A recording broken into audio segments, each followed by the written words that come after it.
Bem-vindas e bem-vindos a todos novamente. Vamos prosseguir agora com 2 momentos de mesa redonda, que integram vários parceiros da Resposta Sazonal em Saúde, para partilharem e assinalarem algumas iniciativas e ações decorrentes dos seus trabalhos neste âmbito. Neste sentido, já temos aqui a nossa primeira mesa redonda. Temos aqui o Superintendente Mário Pereira, Comandante Distrital de Vila Real pela Polícia de Segurança Pública. Temos a doutora Susana Silva, Técnica Superior no Departamento de Epidemiologia do Instituto Nacional de Saúde, do Dr. Ricardo Jorge. O Dr. Pedro Pinto Leite, Diretor de Serviços de Informação e Análise da Direção-Geral da Saúde. E o Dr. Gustavo Coelho, Delegado na Unidade de Saúde Pública do Alto Tâmega e Barroso. Esta mesa conta com a moderação da Sra. Vereadora da Câmara Municipal de Vila Pouca de Aguiar, a doutora Manuela Castanheira. Obrigada. Boa tarde a todos. Desde já cumprimento a excelentíssima senhora Diretora-Geral da Saúde e nela toda a sua equipa que tem estado connosco aqui em Vila Pouca de Aguiar nestes trabalhos destes 2 dias e agradecer novamente e publicamente o ter escolhido o nosso palco aqui em Vila Pouca de Aguiar, o Parque de Malper das Salgadas, para acolher esta iniciativa. Cumprimento aqui todas as entidades e seus representantes, os nossos convidados, os nossos parceiros, todos os presentes na sala e a todos vos dou também as boas-vindas a Vila Pouca de Aguiar e a esta mesa redonda. É com grande satisfação que nós nos encontramos aqui, entre parceiros, para falar de como pensar, agir e garantir a segurança e a saúde das populações neste enquadramento que é o pico de calor e o período estival. Agradecemos desde já a presença de todos e uma palavra só para dizer que esta autarquia tem-se orgulhado de cada vez mais trabalhar os seus determinantes em saúde, do ponto de vista ambiental e não só. E, portanto, é com bastante prazer que vos recebemos aqui hoje. O período do verão é um período em que, de facto, nós temos cada vez mais estas alterações climáticas marcadas por grandes períodos de seca, incêndios, picos de calor, mas também é um período de grandes concentrações de público, de eventos públicos e privados, com, por vezes, comportamentos mais excessivos, maior animosidade e o motivo pelo qual também nós já ontem tivemos aqui, em colaboração com o nosso ICAD, algumas sessões de esclarecimento e sensibilização da população para alguns comportamentos excessivos e aditivos. Posto isto e cumprimentando também todo o painel que foi brilhantemente apresentado, eu gostaria de passar a palavra à doutora Susana Silva, que representa aqui o nosso Instituto de Saúde Ricardo Jorge, porque de facto nós não podemos avançar sem conhecer, sem saber, sem ter dados, e é com esses dados e baseados na evidência que nós devemos trabalhar sempre. E, portanto, eu gostava que a doutora Susana nos falasse um pouco do trabalho que o Instituto faz nesta medida, da avaliação e do fornecimento de dados. Muito boa tarde. Começo por agradecer o convite endereçado ao INSA. É um prazer estar aqui a falar de uma temática que é muito cara para o INSA, que há muitos anos que trabalha na área dos impactos do calor na mortalidade.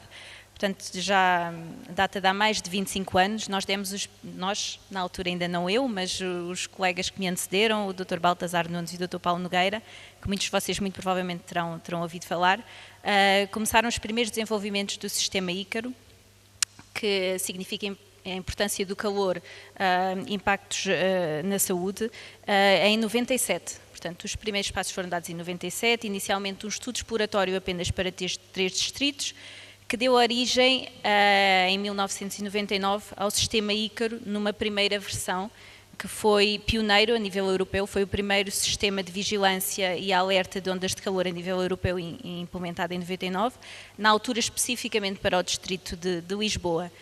Inicialmente não foi um sistema que merecesse, no meu ponto de vista, muita importância, porque nós não tínhamos tínhamos a grande onda de 81, na qual efetivamente verificámos grandes impactos, mas já há alguns anos que não tínhamos grandes ondas de calor e, portanto, foi um sistema que foi implementado, percorrendo o seu caminho de uma forma lentamente, até que chegámos à onda de calor de 2003, onde efetivamente se verificaram a boa performance do sistema, E como é que nós verificámos essa boa performance? Em simultâneo com as estimativas de risco que nós estávamos a fazer com o Ícaro, foi implementado um sistema de monitorização da mortalidade que foi acompanhando a par e passo todo aquele período e, portanto, foi possível verificar que o que se previa pela análise do Ícaro era aproximadamente aquilo que efetivamente se observava.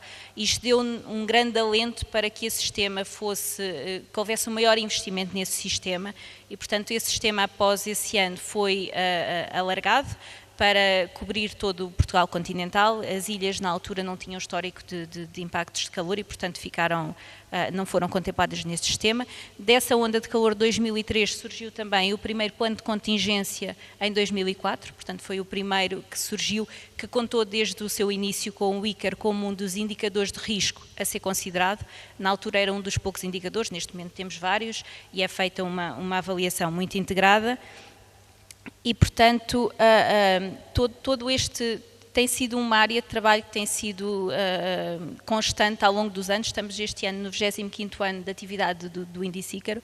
Ele continua a dar sinais muito sensíveis, portanto, quando nós estimamos um alerta, é bastante provável que encontremos ali alguma anomalia na mortalidade. Felizmente, em muitas situações, essa anomalia já não chega a ser um excesso significativo, ou seja, já não temos impactos que sejam passíveis de ser estimados significativos, pelo menos nos grupos etários mais novos. Nos mais velhos ainda continuamos a ter alguns impactos e, portanto, há aqui ainda algum caminho a ser percorrido, mas efetivamente a implementação dos planos de contingência, como nós já estudámos o efeito da implementação destes planos de contingência, efetivamente teve aqui um efeito preventivo e ajuda para que estes impactos se vão mitigando e o facto de agirmos precocemente, darmos alertas o mais antecipadamente possível, permitem que depois quem está nos locais possa tomar medidas atempadas de forma a mitigar os efeitos que são previstos e a nós não termos situações tão gravosas como poderiam ser.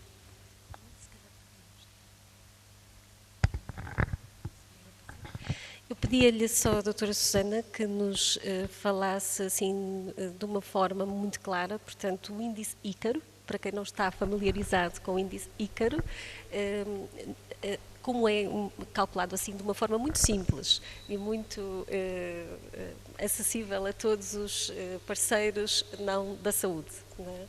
Sim, essa é uma boa pergunta e eu devia ter começado por explicar isso. Eu às vezes esqueço-me que não é exatamente o âmbito que costuma receber o índice Ícaro. Portanto, o índice Ícaro resulta do estudo da associação entre as temperaturas máximas e a mortalidade. Portanto, considerando as temperaturas máximas que foram registadas em vários anos anteriores, portanto, um histórico longo de temperaturas máximas e da mortalidade que foi observada nessas séries também, é estimado aquilo que nós esperamos que aconteça com as previsões das temperaturas que recebemos do IPMA, e é extremamente importante dizermos aqui que o IPMA é o nosso parceiro essencial. Sem ele nós não conseguíamos fazer nada disto, porque sem temperaturas não conseguiríamos estimar o risco. Portanto, a partir do momento em que nós estimamos o número de óbitos que esperamos, tendo em conta as temperaturas que estão previstas, e é importante dizermos aqui que o que nós consideramos no modelo não é exatamente a temperatura prevista, mas sim uma anomalia, é o que excede à temperatura que é considerada de conforto. Portanto, é essa anomalia que entra em consideração no modelo, e esse valor de óbitos esperados é comparado com o número de óbitos que nós esperaríamos caso estivéssemos com temperaturas normais. Portanto, é feita uma razão. E o índice Ícaro é um excesso relativo de risco, basicamente. Se nós temos um índice de 0,20, quer dizer que esperamos um aumento de mortalidade na ordem dos 20% na área específica ou na zona específica, onde seja. Depois é claro que, sendo um excesso relativo de risco, é diferente termos um excesso de 20%, por exemplo, em Lisboa, ou termos um excesso de 20% no Alentejo, não é? E daí que haja diferenças que pode ser significativo o excesso que nós estimamos num local e não ser no outro. Portanto, é importante essa uma outra realidade. Pequena questão, que é o período que abarca, se nos puder também dizer, abarca para o planeamento, não é? Para nós entendermos como esta informação é passada e como isto é trabalhado entre parceiros. Nós recebemos previsões de temperatura há 3 dias e é esta a informação que nós trabalhamos diariamente. De qualquer forma, o IPMA tem também previsões a mais dias e nós usamos-las e fazemos em back-office essa previsão Normalmente ela não é divulgada de imediato porque a confiança, normalmente, e penso que teremos aqui um colega do Instituto Português de Mar e da Atmosfera irá provavelmente falar disso, mas o que nos dizem é que a 3 dias têm uma elevada confiança nas estimativas que nos dão. E, portanto, a 9 dias já há uma variabilidade maior. No entanto, nós fazemos essa monitorização na mesma e quando prevemos que alguma coisa vai acontecer, às vezes damos sinais específicos a determinadas regiões quando isso pode acontecer. E este é um sistema que eu também não disse, esqueci-me, que funciona na época estival, portanto entre maio e setembro. Já houve anos em que foi prolongado até outubro, porque as temperaturas se prolongaram. Este ano, por exemplo, tivemos alertas de temperaturas muito elevadas logo em abril e, portanto, foi arrancado ainda, iniciou a época ainda em abril, apesar de não ser divulgado à lista de distribuição geral, que é uma lista muito extensa, mas nós fazíamos essa monitorização para caso encontrássemos algum alerta, podermos dar um sinal atempado tão cedo quanto possível, que é sempre esse o nosso objetivo, não é? Sendo um sistema de alerta precoce, quanto mais cedo dermos o alerta, mais cedo é possível implementar medidas de forma a que os impactos não aconteçam. Só uma última questão para passar a palavra depois ao restante do painel, mas já agora, e há pouco falou, passamos essa informação às regiões e passamos essa informação a outros parceiros. E, portanto, que nos falasse um pouco desses parceiros, não é? Portanto, como é que isto se processa? Não é? De uma forma sucinta e breve. Nós acabamos por ser um parceiro um bocadinho menos ativo do que todos os outros parceiros neste plano de contingência. Nós damos um indicador que acaba por contribuir para depois a avaliação global. Mas de acordo com um despacho de 2015, nós divulgamos a informação através de um boletim diário, aos dias úteis, fins de semana, caso estejamos em alerta, portanto divulgamos na mesma, para as diversas instituições de saúde públicas, algumas privadas que manifestaram interesse em receber, o Instituto Português de Mar e da Atmosfera, a Proteção Civil também recebe, portanto é um conjunto de lista, é uma lista grande de distribuição. Se houver alguém que queira receber adicionalmente, nós poderemos acrescentar, sendo claro, o nosso objetivo, acima de tudo, é partilhar a informação com quem efetivamente a vai compreender e depois aplicar, porque nós estarmos a enviar um boletim diariamente e as pessoas receberem, mas não perceberem o conteúdo ou qual é o objetivo, também não é útil. Portanto, o nosso envio para as entidades de saúde acaba por proporcionar isso. Depois as entidades de saúde, como a Direção-Geral, pode fazer, ou as ARS podem fazer uma avaliação integrada de todos os indicadores e aí sim definir níveis de alerta para cada uma das regiões ou dos locais a nível local. Muito obrigada. Obrigada. E acho que este é o modo perfeito para passar a palavra ao Dr. Pedro Pinto Leite, que, como já foi apresentado, é a nossa inteligência aqui no âmbito da Direção-Geral da Saúde, porque vai receber estes dados, não é? Portanto, diretor do Sistema de Informação e Análise destes indicadores todos e que depois se traduzem, não é, nestes resultados finais que também já estivemos a falar hoje de manhã. Portanto, Dr. Pedro, tenha a vontade. Exatamente. Portanto, a Direção-Geral da Saúde é um órgão técnico-normativo e coordena a vigilância em saúde pública e também depois aqui um processo muito importante no que diz respeito a alertas e emergências de saúde pública, que é um processo que é composto por 4 partes. A identificação do risco, a avaliação do risco, a gestão do risco e a comunicação do risco. E depois, no fim, fazemos também a avaliação deste processo. Para o primeiro ponto, portanto, relacionado com a identificação do risco, nós realmente, o Ícaro é um indicador bastante importante, porque permite-nos compreender exatamente o efeito que a temperatura tem na mortalidade. A vigilância da mortalidade diária também é importante, e no âmbito agora do calor, nós organizamos no que é chamado de inteligência, portanto, Epidemic Intelligence, portanto, nós olhamos a toda a informação estruturada de um lado, tudo que vem de indicadores, e aqui exemplos é casos de doenças, episódios ou consultas nos casos de saúde primários, nas urgências, mortes, pessoas vacinadas, portanto, tudo que é estruturado e aquilo que não é estruturado nós chamamos de eventos. Portanto, um alerta de uma onda de calor do IPMA, um alerta da qualidade do ar da APA, da Agência Portuguesa para o Ambiente, e portanto, nós o que fazemos é recolhemos toda esta informação e juntamos, analisamos, procedemos depois então ao que é a avaliação de risco, ou a análise do risco. Para também esta identificação, é importante que foi criada recentemente a equipa de monitorização e resposta no âmbito da resposta sazonal em saúde, intervenção no âmbito da resposta sazonal em saúde, que dentro do Ministério da Saúde engloba todas as entidades do Ministério da Saúde. Portanto, todas as entidades encontram ali um momento de partilha de informação que possa ser relevante de forma semanal, a depois avaliarmos o risco nessa semana e, portanto, vamos buscar informação dentro do Ministério da Saúde e fora do Ministério da Saúde. Depois, essa informação é avaliada e é disponibilizada ao público através de um relatório semanal, portanto, que é o relatório da monitorização de resposta sazonal em saúde, e depois, então, procedemos à avaliação de risco. Esta avaliação de risco é feita de forma semanal, considera toda esta informação e nós temos, globalmente, 3 grandes critérios para quando estamos a avaliar o risco. Ou tem a ver com a magnitude, portanto, de um determinado fenómeno, seja ele, portanto, há 2 grandes fenómenos que nós aqui consideramos, os ambientais, o calor, e aqueles que chamamos epidemiológicos, portanto, são doenças de transmissão por água e alimentos, ou doenças transmitidas por mosquitos, agora, que também começa a ser cada vez mais relevante. No inverno serão as infecções respiratórias. Mas pronto, no fundo, olhamos à magnitude destes fenómenos, olhamos àquilo que chamamos de transcendência social e económica, portanto, olhamos aos grupos mais vulneráveis, ou mais grupos de risco, se é que se está a dar mais em idosos, se está a dar mais em crianças, portanto, se há populações de maior risco, e por último, é um critério de vulnerabilidade, ou seja, na capacidade que temos em responder a determinada ameaça.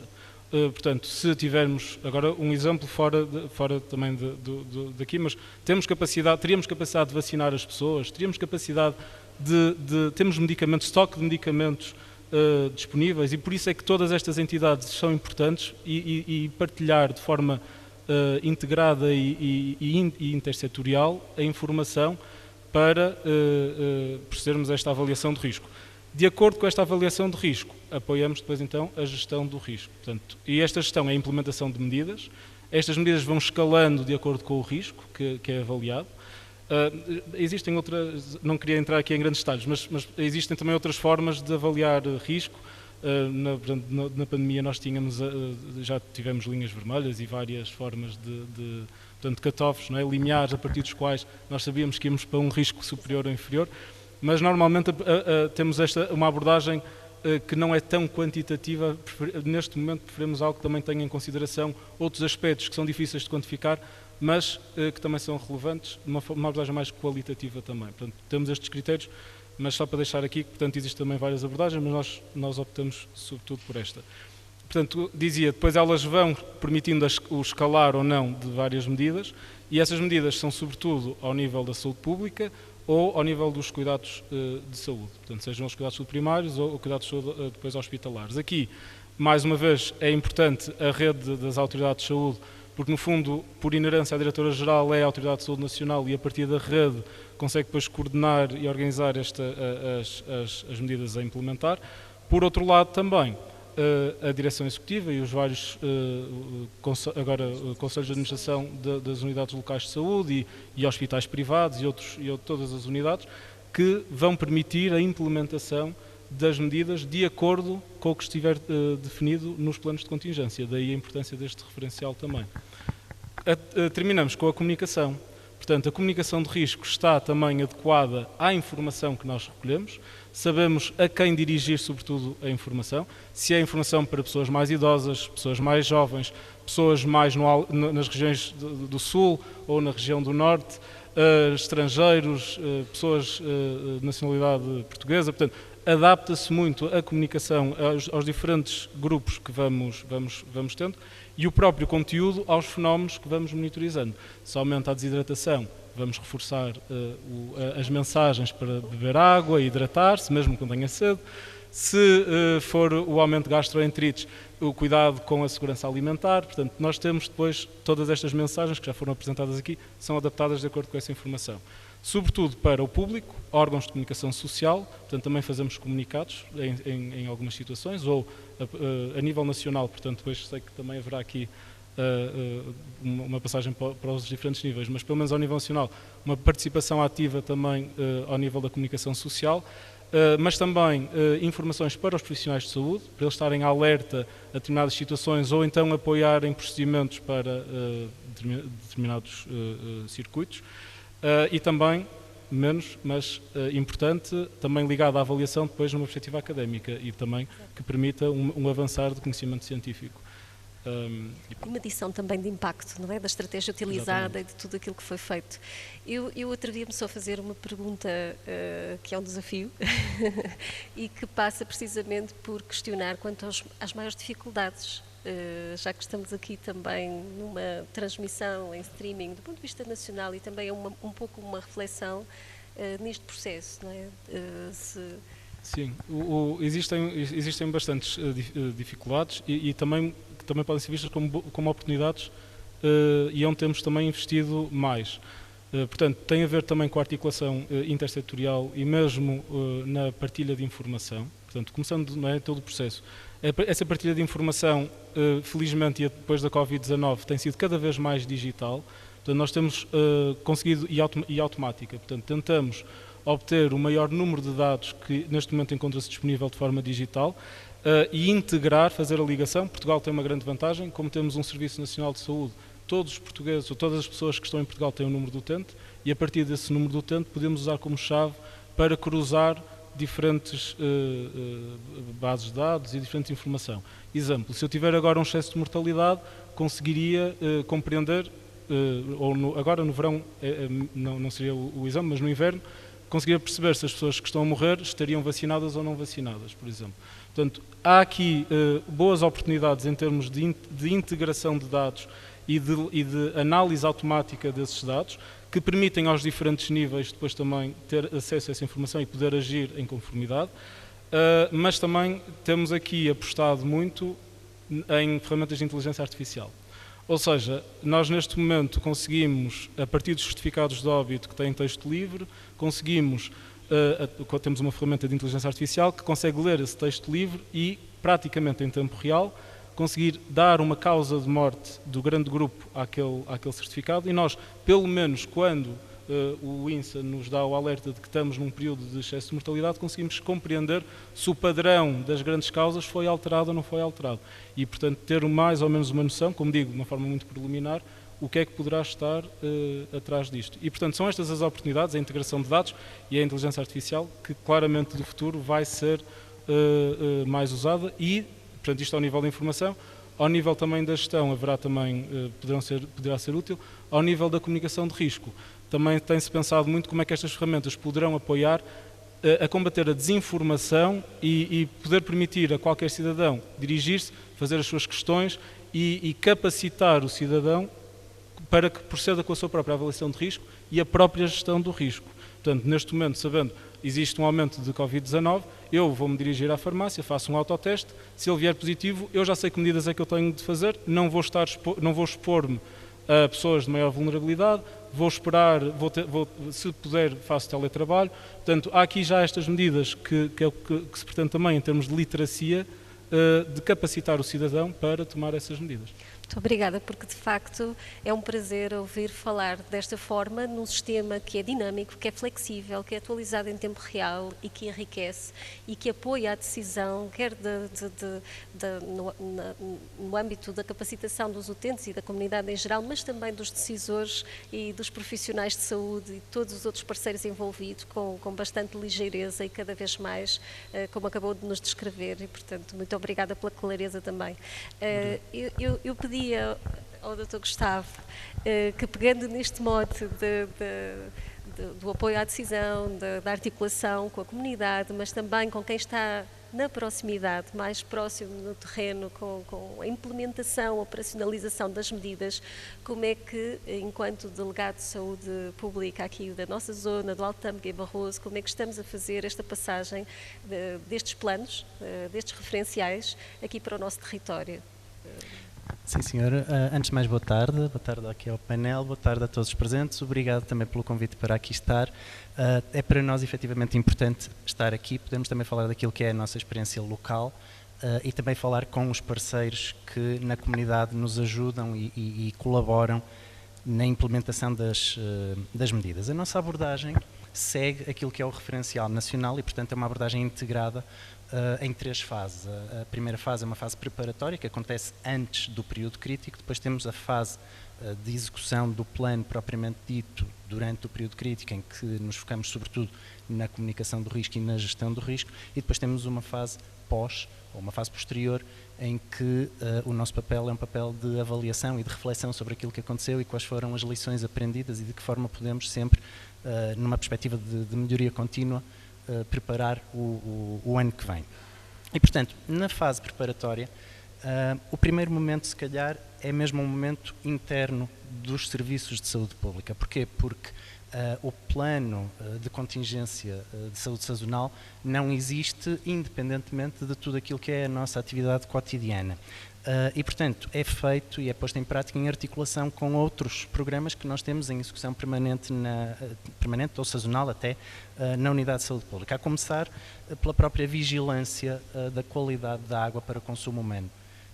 É uma das potenciais fontes de perigo para a saúde e, portanto, é uma coisa que nós fazemos ao longo do ano e com especial atenção no período de verão. A mesma coisa para as águas, as zonas balneares, no nosso caso, zonas balneares interiores, porque não somos uma região de litoral, a vigilância das piscinas, o próprio REVIVE, o plano de vigilância e controle de vetores, porque também estão mais ativos durante a estação quente.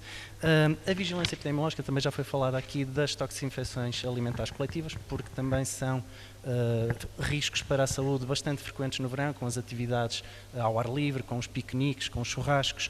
A gestão de eventos de massas, os festivais de verão são algo da nossa cultura e, portanto, tendem a concentrar-se efetivamente os eventos de massas na estação quente por razões óbvias e, portanto, tudo isso acaba por ter também uma ligação e uma articulação com esta gestão da resposta sazonal específica das temperaturas extremas adversas. Por outro lado, uma das grandes preocupações que nós temos é efetivamente a identificação de quem são os grupos de risco, de acordo com aquilo que é definido no referencial nacional, mas a concretização dessa identificação. Portanto, onde é que estão as pessoas idosas, onde é que estão as instituições que acolhem as pessoas idosas, que condições é que essas instituições têm para garantir o conforto térmico dos seus residentes durante o verão e durante os picos de calor. A identificação de locais de abrigo para as pessoas vulneráveis, não só os idosos, mas também as crianças, os doentes crónicos, etc. Portanto, tudo isto faz parte da nossa fase preparatória. Fazer esse levantamento, fazer o primeiro contacto com todas as entidades, que na verdade não é o primeiro contacto, porque isto é um trabalho que já se faz há muitos anos e, portanto, já tendo uma base de dados. Como? Já vamos tendo uma espécie de base de dados também, não é? Exatamente. Não, e mais do que isso, não é? Não somos uns estranhos que vão lá pela primeira vez. Todos os parceiros já nos conhecem, já sabem quem somos, já sabem ao que vamos e, portanto, abrem-nos as portas já com esse conhecimento do que esperar. Em última, também se calhar uma referência à parte da promoção da literacia para a saúde. Não é especificamente da fase preparatória, é uma coisa que se faz ao longo de todo o processo, mas que realmente é aqui uma pedra angular das nossas atividades, promover a literacia para a saúde da nossa população e então chegamos ao período crítico e nessa altura aquilo que nós fazemos em primeiro lugar é comunicação de risco. Comunicação de risco significa definir níveis de alerta em função daquilo que são as condições climatéricas, em função também daquilo que é a informação que vem através do índice Ícaro, por exemplo, e comunicar esse nível de risco às entidades parceiras. Quando o risco atinge níveis, nomeadamente os níveis preconizados de risco, aquilo que nós fazemos é enviar um alerta, atenção, entramos neste período com este nível de risco e fazer esse alerta acompanhado de recomendações que levam em conta quer o nível de risco, quer a realidade local. E, portanto, aqui estamos a falar também de uma articulação com a Proteção Civil Municipal e, sobretudo, com as entidades que lidam diretamente com populações vulneráveis e, concretamente, uma das nossas maiores preocupações, estruturas residenciais para pessoas idosas. E, portanto, essas entidades recebem a nossa informação e vai acompanhada das recomendações. Às vezes até tentamos que sejam feitas quase de forma personalizada, instituição a instituição, o que é que aquela instituição, com aquelas condições, que só tem ar-condicionado no segundo andar, como é que pode resolver os dias de maior calor. Aqui, por exemplo, gostava se calhar de referir 2 projetos em que a Unidade de Saúde Pública participou e que também tiveram algum interesse do ponto de vista local, o projeto Reliable do Instituto Superior Técnico, que nos permitiu, de certa forma, perceber o que é que se passa no interior das instituições, porque uma coisa é medirmos a temperatura na atmosfera, outra coisa é medirmos a temperatura em espaços fechados, e nem sempre uma coisa bate certo com a outra, e nem sempre ao longo do dia as condições são constantes. E, portanto, isso foi uma grande mais-valia para nós também em termos de gestão de risco a nível local. E o outro projeto Adapte Local, relacionado com as estratégias municipais de adaptação às alterações climáticas. E, portanto, finalmente, após este período crítico, não é, nós vamos efetivamente receber lições, vamos novamente abordar as nossas entidades parceiras, ver como é que correu, que experiências aprendemos, o que é que podemos melhorar para o ano seguinte. E esta é, assim numa penada, a nossa experiência local. E de facto, obrigada. Este é um sistema que aprende e nós somos também exemplo disso e parceiros no território, não é? No terreno, no município. E muito obrigada pelo trabalho que têm vindo a fazer aqui publicamente, não é? Porque pessoalmente já vamos partilhando muitas destas iniciativas de sensibilização. Temos de facto uma população muito envelhecida, algumas localidades com índices de envelhecimento. Víamos agora recentemente na Carta Social de 1200, 1300 e como tal, com uma grande dispersão geográfica, sem redes de vizinhança ou redes de apoio. E sem a vossa ajuda, de facto, não conseguiríamos atuar como temos vindo também a atuar enquanto município, e agradecer todo o trabalho que vocês fazem com as nossas IPSS, com a nossa rede social de parceiros. Como nós aqui já falámos, nós temos esta concentração de pessoas, este volume acrescido de pessoas.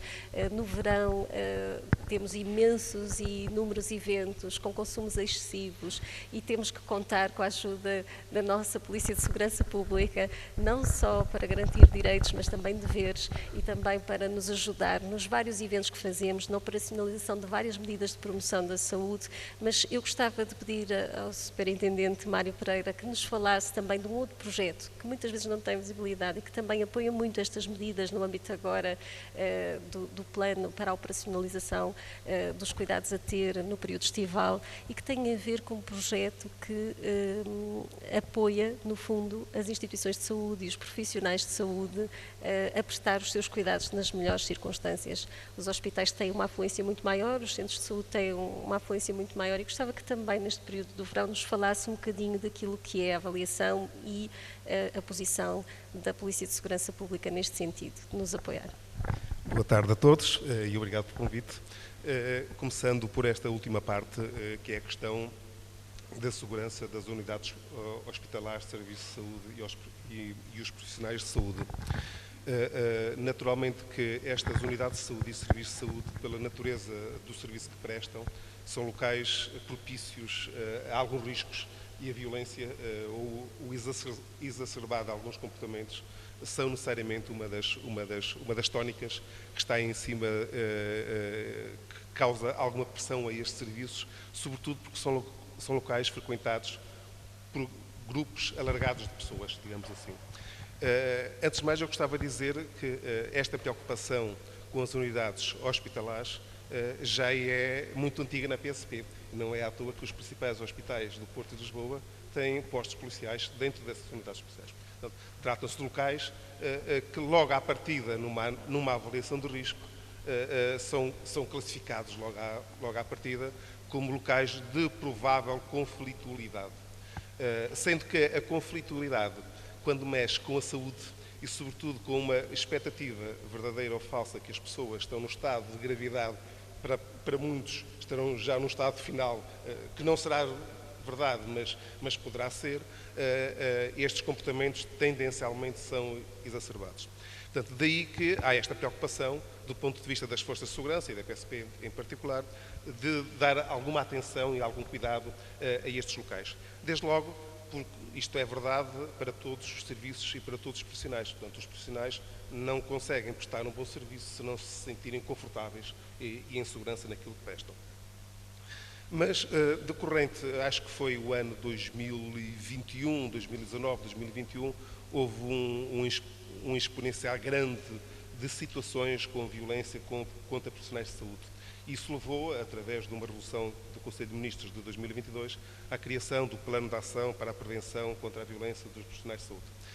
Isto acarretou nas forças de segurança, eu vou falar em concreto da PSP, mas na GNR foi idêntico, à implementação de um conjunto de medidas. A criação de pontos focais nas unidades hospitalares e na PSP e GNR, a formação aos profissionais de saúde, neste caso a PSP em 2022 e 2023 deu formação a cerca de 2.700 profissionais de saúde, formação / sensibilização para cuidados a ter nas situações que envolvam violências com utentes.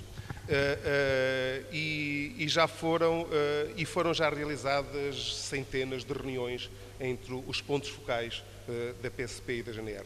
Isto trouxe também atrás disso um conjunto de implementação de medidas preventivas de proximidade, de patrulhamentos nas unidades hospitalares, de contactos com as unidades hospitalares, não para evitar isto, porque isto nunca será evitado, enquanto houver pessoas vai haver conflitos, mas para minimizar este risco.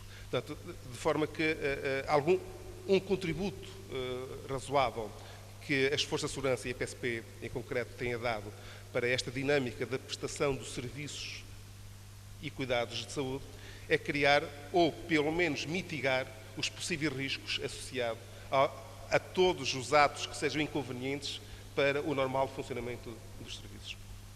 Esta é uma dinâmica muito direcionada para os profissionais de saúde e unidades hospitalares. De uma forma geral, para a população, e entrando agora no planeamento e na sazonalidade, as Forças de Segurança, de uma forma geral, e a PSP, lidam ao longo do ano com um conjunto de eventos que não estão diretamente relacionados com o período em que acontecem, mas com a característica do evento. Jogos de futebol, espetáculos de concertos, uns mais com a sazonalidade, as praias. Eu penso que da sazonalidade do verão, a variável que mais interfere com o nosso planeamento todo serão necessariamente as ondas de calor. Porque todos os outros, as multidões, os grupos de pessoas, vão se repetindo ciclicamente ao longo dos anos num conjunto de eventos. Nesta época, a variável que mais interfere, tanto no planeamento como na execução da atividade da polícia, tem a ver com as ondas de calor. Porque multidões associadas a picos de calor, normalmente as consequências não são muito positivas. Naturalmente, tudo isto é balanceado no planeamento, nomeadamente criam-se áreas de segurança, criam-se corredores de segurança, reduzem-se as áreas de lotação dos espaços, há um conjunto de mecanismos que podem ser implementados para mitigar isto, mas, naturalmente, para isto a polícia precisa de tudo isto que foi falado antes, é da informação, que chegue a informação, para que porque nós até podemos estar no pico do verão e não temos uma onda de calor, e até podemos estar no inverno, tipo Páscoas ou Abril, e temos uma onda de calor. As alterações climáticas, não é? Cada vez mais a apontar nessa direção. Exatamente, ou seja, todos estes inputs que foram dados pelos meus colegas do painel antes, são inputs necessários que a polícia necessita para, em sede de planeamento, primeiro, perspectivar de que forma aquele evento fisicamente pode ser realizado e depois também vai afetar nitidamente o nosso balanceamento das nossas forças no local. Também gostava de acrescentar, de uma forma aleatória, que a PSP também tem alguns programas que vão de encontro, que não foram criadas com este objetivo, mas que contribuem objetivamente para este objetivo. Falo do programa Estou Aqui Adultos, Estou Aqui Crianças, que é uma forma, e o Estou Aqui Crianças tem um impacto mais acentuado no pico do verão, o Estou Aqui Adultos não, mas no Estou Aqui Adultos, sobretudo para pessoas já com alguma idade, a que associam algumas patologias do foro psíquico ou clínico, tem sido um instrumento interessante para facilitar a comunicação, porque aquela pessoa que está perdida, que não sabe quem é nem onde está, tem algo que identifica, facilita a comunicação, facilita o auxílio, dá alguma tranquilidade às famílias. Isto é um aspecto positivo e é com estas pequenas coisas no final que se vai construindo o resultado final. O Estou Aqui Criança, sobretudo na época de balnear, também tem sido um instrumento muito válido, muito reconhecido, porque permite mais uma vez dar alguma tranquilidade às pessoas e facilitar a comunicação entre alguém que está perdido, que eventualmente não terá a capacidade ou o discernimento de comunicar, com algo que é fácil chegar aos seus destinatários. Muito obrigada. E há pouco falávamos, não é? Cada vez mais a população, a comunidade encara a Polícia de Segurança Pública como um parceiro, como alguém que vem para ajudar, para prevenir, para apoiar, não é? E não para resolver depois algo que corre mal no final. E, portanto, muitos parabéns e obrigada por todo o trabalho que têm feito no território, mas também a nível nacional com estes projetos e por este esclarecimento também tão claro. Nós já vamos um pouco adiantados e eu gostava de agradecer a todos, não tendo tempo para assim, considerações finais, porque se segue uma mesa também que é muito interessante e a quem temos que dar a palavra, mas mais uma vez reiterar a disponibilidade para que possamos estar aqui a falar desta importância do planeamento, da tomada de decisão informada baseada na evidência e, acima de tudo, a promover o desenvolvimento de lideranças colaborativas, de estratégias concertadas, dinâmicas, adaptativas às reais necessidades dos territórios. E obrigada por terem vindo. Até já.